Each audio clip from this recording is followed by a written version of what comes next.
troisième dimanche de cette saison de la résurrection, nous poursuivons notre marche à travers les Écritures en nous attardant cette fois au chapitre 24 de l'Évangile de Luc et des versets 13 à 35 dans ce sermon qui est intitulé « Jésus ouvre nos yeux ».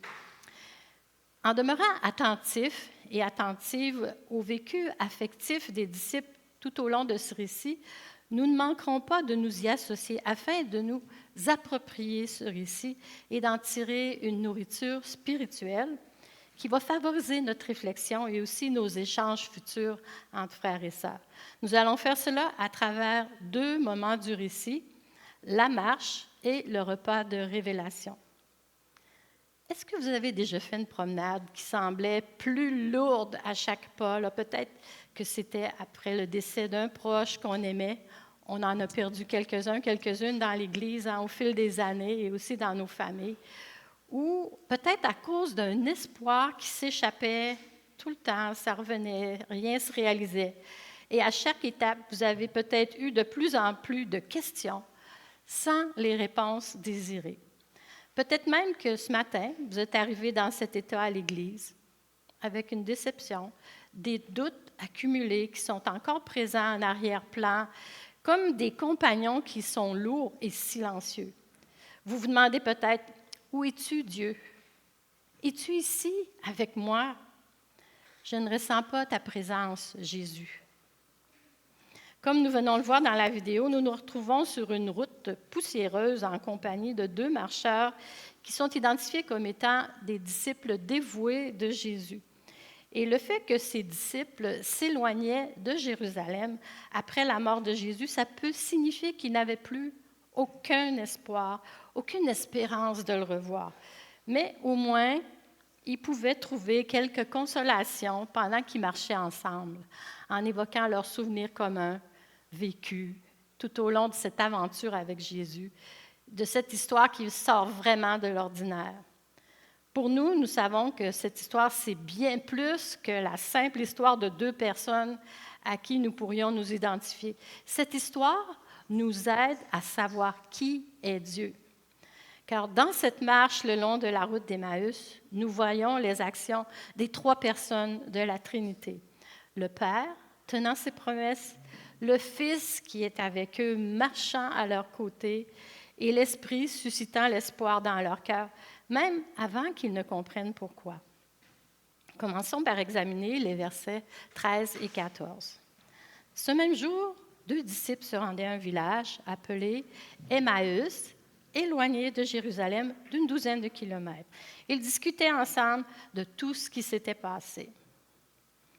On sait peu de choses sur la ville d'Emmaüs, qui se trouvait à environ, comme on vient de le dire, 12 kilomètres de Jérusalem. Et ces disciples marchaient sur la route en direction de ce village. Peut-être que c'est là qu'ils habitaient. Les deux disciples quittent Jérusalem où Jésus, leur enseignant, leur rabbin, leur ami, a été crucifié. En s'éloignant de la ville, peut-être qu'ils cherchent à échapper à ce chagrin et à cette confusion qui est liée à la crucifixion de Jésus. Autant pour eux que pour la plupart d'entre nous, la vie ne s'est pas toujours déroulée comme prévu. Peut-être n'avons-nous pas besoin d'imaginer longtemps ce que ces deux disciples ont ressenti, ce que ça fait de voir des plans échouer et des rêves s'effondrer. Mais peu importe, puisque nous ne sommes pas seuls, tout comme les deux qui marchaient vers Emmaüs ne l'étaient pas. Regardons les versets 15 et 16. Et pendant qu'ils parlaient et discutaient, Jésus lui-même s'approcha et fit route avec eux. Mais leurs yeux étaient empêchés de le connaître. Ici, le mot « empêché » est « kratunto », qui signifie « retenu ». C'est à la voix passive, ce qui indique que ces deux disciples subissent l'action de Dieu. Dieu les empêche de voir ce qui serait autrement évident. Le problème ne réside pas dans un changement d'apparence de Jésus, ni dans une distraction de la part des disciples. Mais il n'est pas nécessaire d'en savoir la raison, dans le fond, avec certitude, pour être inspiré et rencontrer Jésus dans cette histoire par laquelle nous apprenons que c'est Dieu, Jésus de Nazareth, qui se révèle. Jésus nous ouvre les yeux pour que nous le reconnaissions. Mais que se passe-t-il maintenant lorsque Jésus rejoint Cléopas et l'autre disciple? Il s'approche simplement, il marche avec eux. C'est pareil pour nous. Jésus s'approche, il marche avec nous. Puis Jésus les rejoint dans leur conversation. Verset 17, il leur dit, « De quoi parlez-vous en marchant pour avoir l'air si triste? » Dès que Jésus se joint à ses compagnons de route, il les invite à partager leur vécu. Étonnés par cette question, les deux voyageurs racontent tout à Jésus. Ils lui confient l'histoire de leur foi, son essor et sa chute. Ils lui expliquent combien ils avaient placé de grands espoirs en leur chef, désormais crucifié. Ils décrivent leur désarroi face à sa mort, leur confusion, leur chagrin, leur incertitude. Ils racontent tout à Jésus. Verset 18, l'un d'eux, un dénommé Cléopas, lui répondit, « Es-tu le seul en séjour à Jérusalem qui ne sache pas ce qui est arrivé ces jours-ci? » « Quoi? » leur dit-il. Ils lui répondirent, « Ce qui est arrivé à Jésus de Nazareth, qui était un prophète puissant en actes et en paroles devant Dieu et devant tout le peuple, et comment les chefs des prêtres et nos magistrats l'ont fait arrêter pour qu'il soit condamné à mort et l'ont crucifié. » Cléopas s'étonne que Jésus ne sache pas ce qui s'est passé ces jours-ci à Jérusalem. Mais beaucoup de gens n'étaient peut-être pas au courant. Pour les disciples, c'est un événement majeur, mais pour d'autres, ce n'était peut-être qu'un détail, une crucifixion romaine de plus. Nous voyons, d'après ce qui a été rapporté sur Jésus dans les évangiles, que Jésus posait beaucoup de questions. Jésus écoute aussi, il les écoute jusqu'au bout, leur offrant le réconfort de pouvoir s'exprimer. Puis, lorsqu'ils ont fini, il leur raconte l'histoire. Et ce faisant, l'histoire prend tout son sens.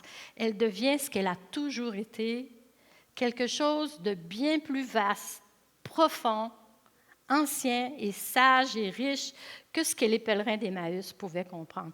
Lorsque Jésus raconte cette histoire, il lui restitue son contexte et sa gloire. Il l'ancre dans la mémoire, la tradition, l'histoire et les Écritures. Il aide les voyageurs à comprendre leur place dans un récit qui les précède de loin.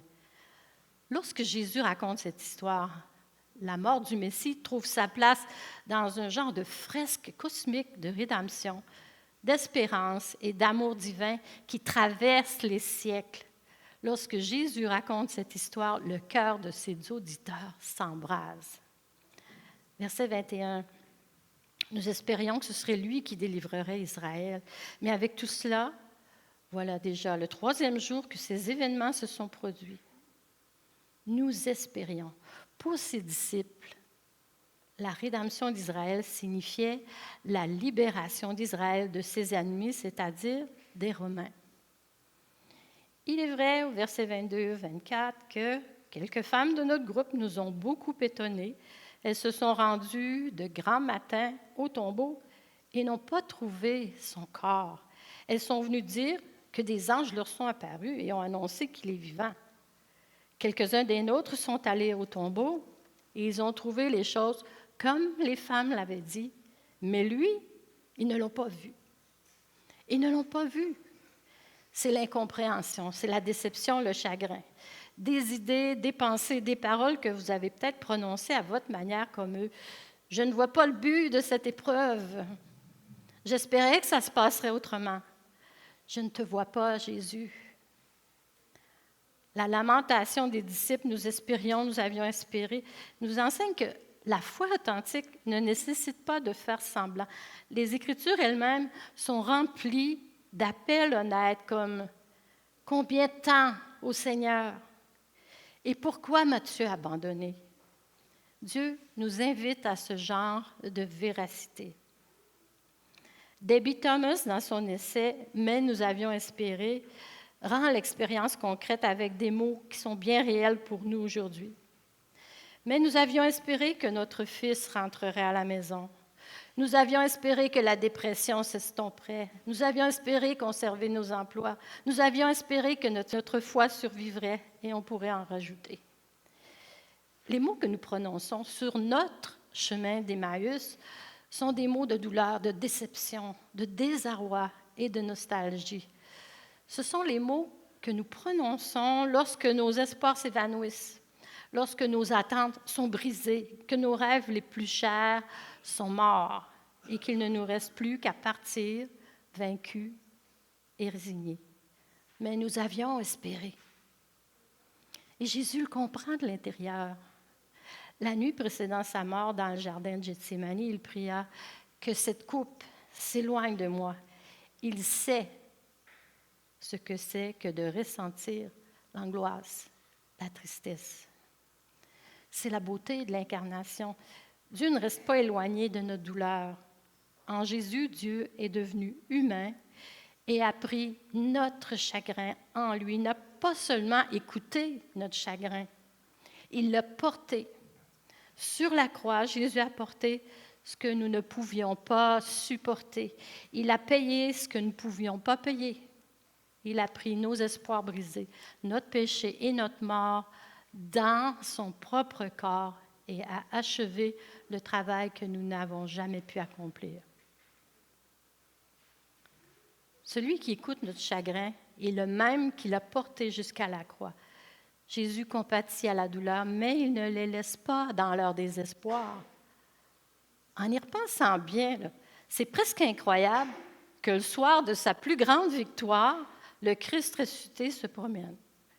Il marche tranquillement sur une route isolée et peu fréquentée, et lorsqu'il aperçoit les deux disciples qui marchent devant lui, il s'approche d'eux sous une apparence si douce, si discrète et si ordinaire qu'ils ne le reconnaissent pas. Il faut admirer ces deux disciples d'Emmaüs. Les chefs juifs avaient tué Jésus et les disciples s'étaient cachés, craignant d'être les prochains. On aurait pu s'attendre à ce que ces deux disciples restent discrets sur leur relation avec Jésus, sauf peut-être avec des amis de confiance. Bien non. Ils parlent ouvertement de Jésus à une personne qu'ils croient être un parfum inconnu. C'est quand même spécial, parfois, de voir comment Jésus traverse les barrières. Verset 25, dans la version Parole vivante. « Ah, vous n'avez pas compris grand-chose, leur dit Jésus, et vous êtes bien lents à croire tout ce que les prophètes ont prédit depuis longtemps. » Jésus réprimande les deux marcheurs. Cela n'est pas sans nous rappeler combien nous aussi sommes parfois insensibles à la présence de Dieu, même lorsqu'il se tient tout près de nous. Versets 26 et 27, « Ne fallait-il pas que le Messie souffre ces choses et qu'il entre dans sa gloire? » Puis, en commençant par les écrits de Moïse et continuant par ceux de tous les prophètes, il leur expliqua dans toutes les Écritures ce qui le concernait. Mais, malgré toutes ces paroles, il n'y a pas encore de déclic chez les disciples. Pas encore de transformation, seulement des mots entendus. Les disciples étaient aveuglés par leurs attentes erronées quant à l'œuvre de Dieu en Jésus. Les mensonges tenaces et puissants de la culture peuvent rendre aveugles à la présence de Dieu. Il y a aussi la famille d'origine qui façonne de manière consciente et inconsciente les croyances. Même la géographie aussi influence par le pouvoir du lieu et de même que l'Église par ses appels à l'autorité divine. Mais nous avions espéré qu'il serait plus spectaculaire, plus convaincant, plus indéniablement divin. Une partie de la déception éprouvée sur le chemin d'Emmaüs tient à la discrétion de la résurrection, à la subtilité et au mystère qui est parfois déconcertant de Dieu, à un Jésus qui préfère la rencontre silencieuse et cachée aux démonstrations théâtrales que nous pourrions attendre et désirer ardemment. Pourtant, ce n'est pas une leçon d'histoire ordinaire que Jésus leur raconte. Il leur raconte l'histoire de Dieu. C'est comme si Jésus prenait tous les morceaux éparpillés et les disposait devant les disciples. Il leur montre comment chaque élément de l'histoire s'assemble et que Jésus en est le centre, Parmi les passages probablement cités, ceux-ci sont fort probables. Deutéronome 18, 15, Psaume 2, 7, Ésaïe 53, Osée 6, verset 2, et il y en a beaucoup d'autres. L'Écriture, c'est vraiment un puissant instrument pour conduire à Jésus. Les Gédéons, qu'on connaît ce groupe, racontent des histoires de personnes dont la vie a été transformée par la lecture de la Bible. Quant à nous, la Communion internationale dans la grâce, nous accordons une place importante aux Écritures dans notre culte en communauté parce qu'on y découvre cette longue histoire qui a mené Jésus et qui nous fait connaître son royaume. Ce que les premiers disciples pensaient être la fin de l'espoir était en réalité Dieu qui tenait sa promesse de les sauver. Dieu a toujours été pour nous et Jésus est la façon dont nous l'apprenons. Puisse Jésus ouvrir nos yeux pour voir cela encore et encore plus profondément. Arrivé à Emmaüs, Jésus laisse aux voyageurs le choix de poursuivre leur chemin sans lui. Mais en réalité, il fait mine de partir, probablement les plaçant face à un choix, celui de rester ou non. Veulent-ils qu'ils restent? Sont-ils prêts à accueillir un étranger chez eux? Désirent-ils approfondir leur relation avec cet homme qui les touche tant par ses paroles, ou vont-ils se contenter d'en rester là et de reprendre le cours de leur vie sans en apprendre davantage? Versets 28 et 29. Lorsqu'ils furent près du village où ils allaient, il parut vouloir aller plus loin. Mais ils le retinrent avec insistance en disant « Reste avec nous, car le soir approche. Le jour est déjà sur son déclin. » Alors il entra pour rester avec eux. Reste avec nous. Cela vous rappelle probablement, comme à moi, ce chant que nous chantions, WCG 282. Reste avec nous, Seigneur, le jour décline. Une fois arrivés à leur destination et la table mise, Jésus, qui était l'invité, devient l'hôte.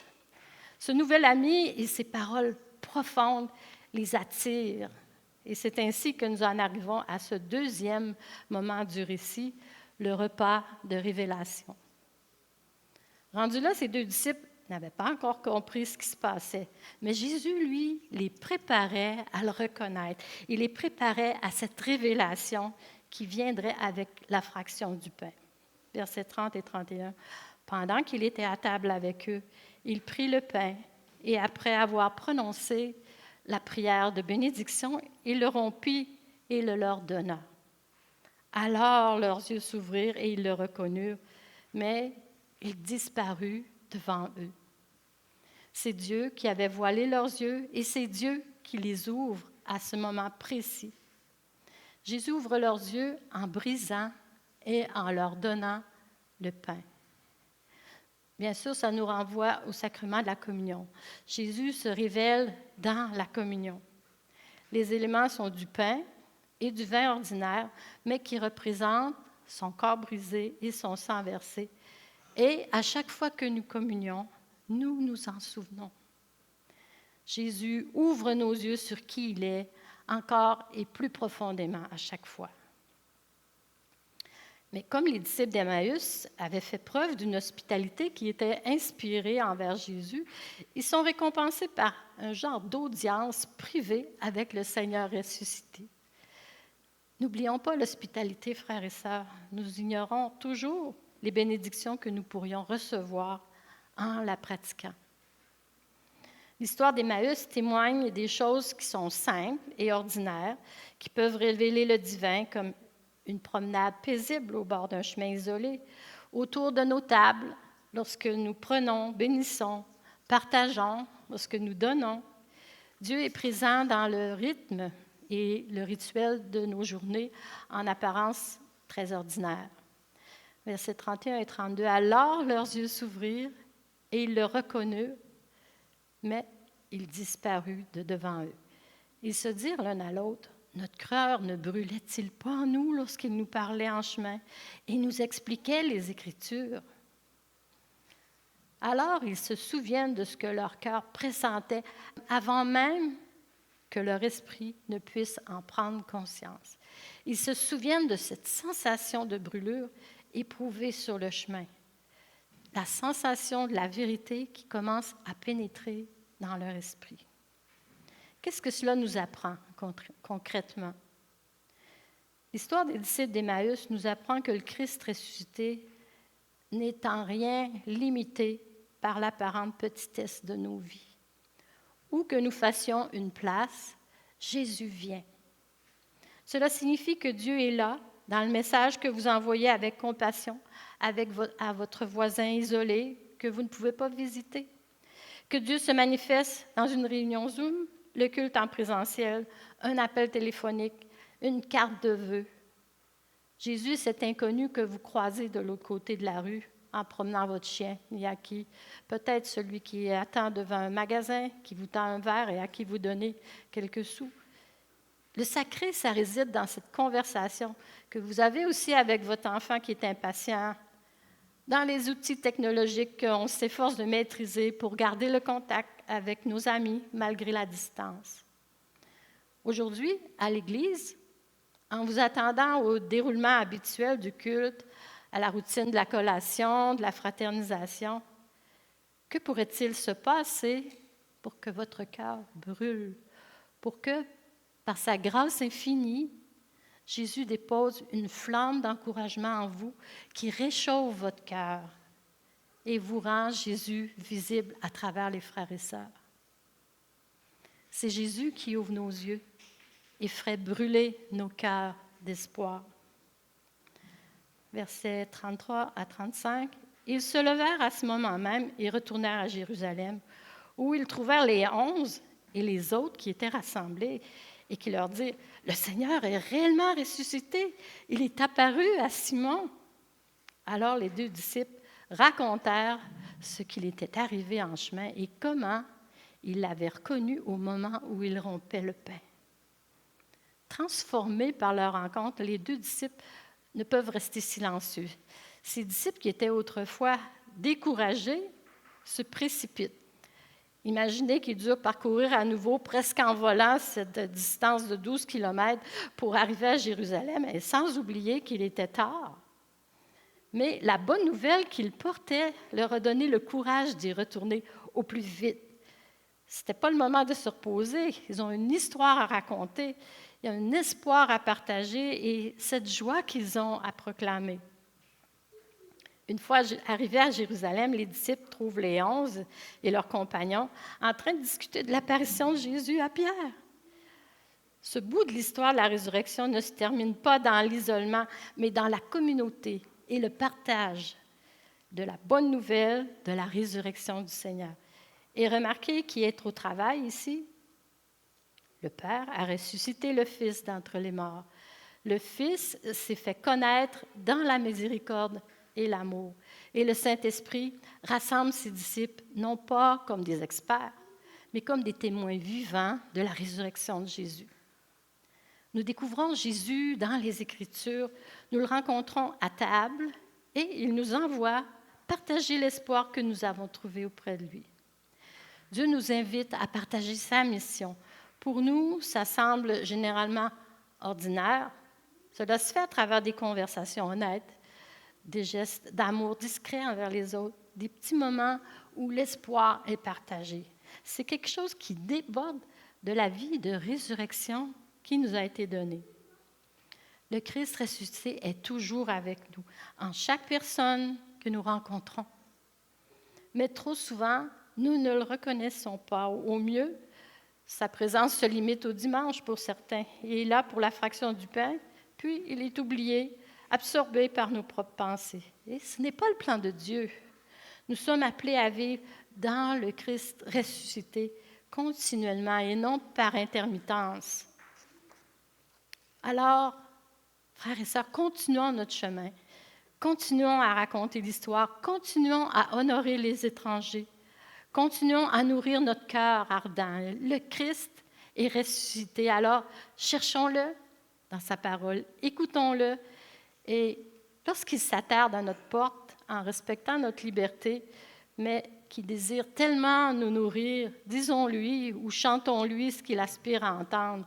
reste avec moi, reste avec nous, car Jésus vient à nous et nous rencontre là où nous sommes. Jésus nous écoute. Jésus nous annonce la bonne nouvelle.